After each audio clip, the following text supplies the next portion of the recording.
Hello and welcome to another episode of Kwesi's Corner with me, Kwesi. Today, I'm feeling a bit under the weather. As you can see, man, still got the neck scarf and it's April. That's madness. But oh well, we're going to talk about side snares today and a few side snare grooves and ideas and a couple of exercises you can do to kind of get that ball rolling if you haven't touched on that before. So a bit of that up next.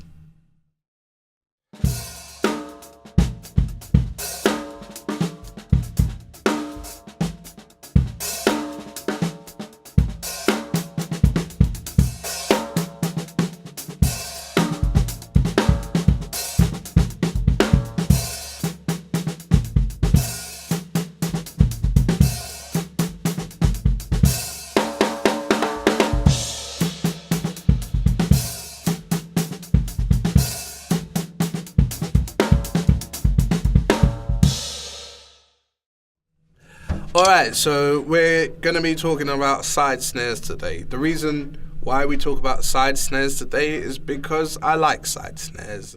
I love having a side snare because it opens up so many sonic possibilities when it comes to being creative on a kit, especially one where that features no toms or literally just one floor tom. To have another snare is like having another tom, and it's another voice to actually, hear from. For those of you who haven't up until now thought about using another snare as a side snare, well, you can. You can turn it off, use it as a high tom, use it for some rumble effects, some trills here and there, whatever. Whatever your musical situation is, there is usually no holds barred. You can just mess around, Obviously within context. Don't be doing any of that and then get fired and tell me that, I wanted to use a side snare and then they fired me, because that's not my business, that's yours. But at the same time, you can have some fun with that in context. So think about the context in which you're playing musically, whether it be a band setting, solo session with what do they call them? Like a pad, a multi-pad, where Yamaha, Roland, doesn't matter, multi-pad, right here, and then you want to add some stuff. So what we're going to touch on today is just a bit of that. We're gonna try and see what we can do with what we have here, and maybe throw in a couple of exercises that may be helpful to you, moving forward or starting that whole kind of extra snare thing. So, side snare gang, initiate.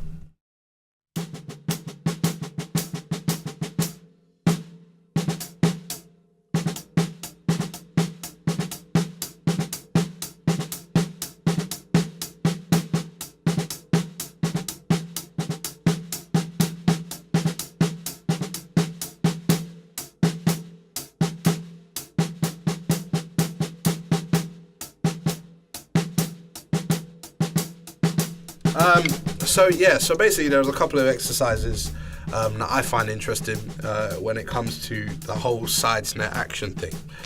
One of which would be to put a metronome on. I didn't actually put it on for this video that you'll see, which is naughty of me, because I practice with the metronome a whole load. Because the metronome, as I say to a lot of my students, the metronome is my friend. You know what I'm saying? So, but I didn't do any metronome stuff here, so sorry, apologies. I would initiate some singles and some doubles, alternating between the hi-hat and each snare, leading with either the left or the right, depending on what I choose. And then I would maybe change that to doubles, between the hi-hat and the snare, leading with whatever I choose, but whatever it is, keeping it flowing within the confines of the metronome. Start with singles, get used to that kind of movement, there we go, and then go on from there. Add a double, maybe double and single, double and single, double and single, double and single. Move the double over to the hi-hat, single to the side snare, and then move the double on the left hand, and then single with the main snare, and then alternate.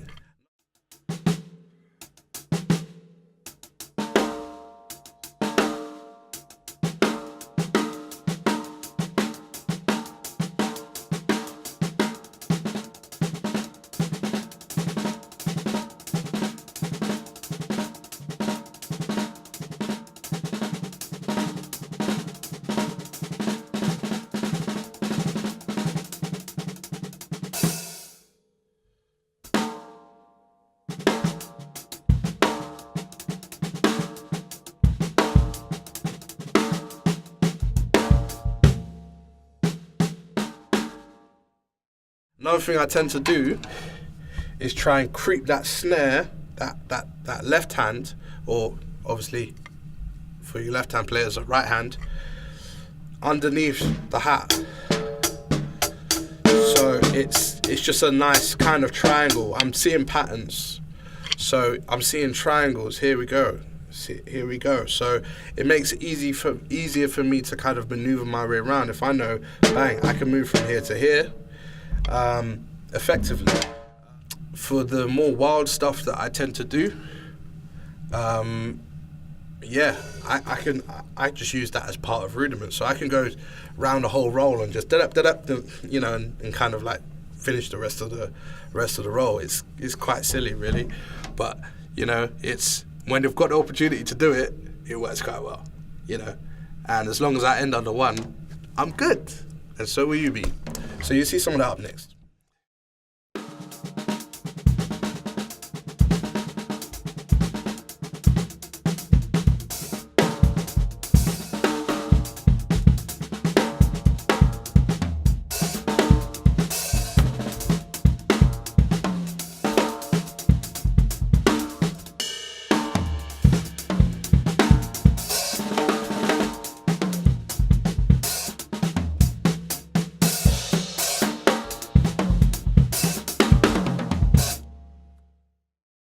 And then we'll go on to some interesting grooves. So basically, I've to put it simply, I've accented a pattern that I can hear in my head.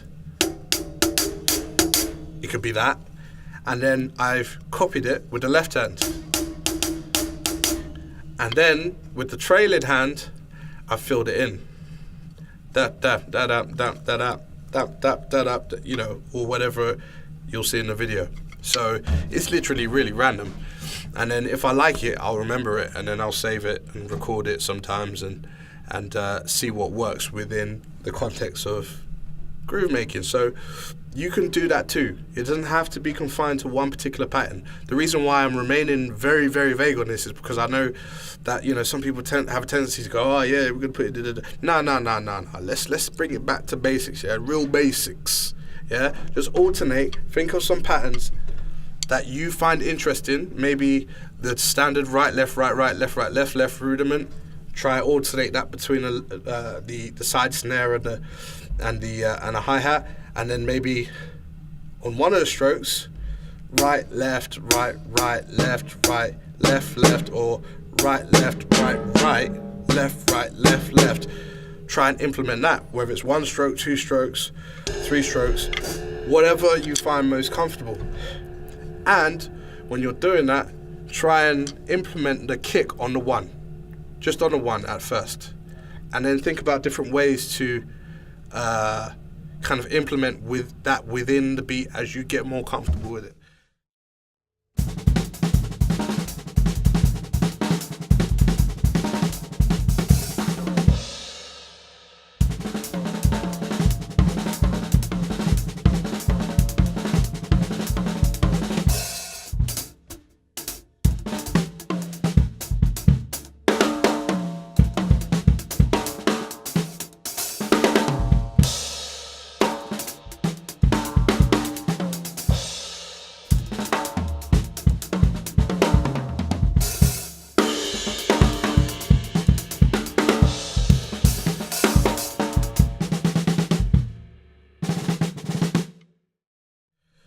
So I hope that was really helpful to you. Obviously, whenever the boss asks me to do some sort of tutorial, I really get a little bit, you know, like, oh, why are you asking me? There's better men out there. But, you know, it's always a pleasure to share a little bit of what I know. And I hope, like I said before, it would be useful to you, and you might be able to, you know, take a snare that you haven't used for a while or that you didn't see a use for and start implementing that. Not all the time, don't pee people off, but, you know, in context, experiment with it, see what you can come up with, and really, you know, go to town with, you know, expanding your kind of sound palette without adding too much. Because you can take away the toms and you can just have these, and that's your groove section right there. Maybe try with that beforehand. See what you come up with. I'm about. Hit me up. Let me know what you come up with. I'd love to see it. And thanks for watching. If you like what you've seen, please do like, subscribe. Let us know your thoughts. Is a side snare something that would be a viable option for you? Do you think that could work in your current setup? Would you like to start experimenting with it? Or are you not interested in that sort of thing at all? You want to keep it clean with just the one snare? Let us know. We'd love to know your thoughts. And Drumshack will pass that on to me to either cringe at or laugh at or whatever. I'm joking, but I do that anyway. But yeah, we'll see you next time. Take care. Okay, so for this particular demo, I've decided to use one of my own snares. This is a Liberty Drums 12x7 snare, and it's got a rims mount on it attached, as you can see.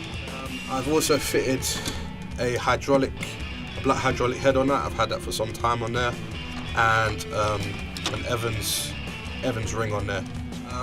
Alternatively, obviously there are other snares on the market that you can look for. As you can see in the box right there, there are alternatives based on what you like and what you use, but we do have the Pearl utility snare, like I said, in stock. These can be custom made, but there's always a range of snares that you can use as side snares, whether it be piccolos, a deep one if you want that deep sound in contrast to your existing snare, which might be quite thin and high. You know, there's a range of options, and I love that. I love confusing people with the different sounds that we have available, that I have available in gigs, and people come up to the kit and say, "What's that? What's that? What's that?" It's great. Trust me, you won't fail if once you find the right skin and snare kind of combination. It works so well.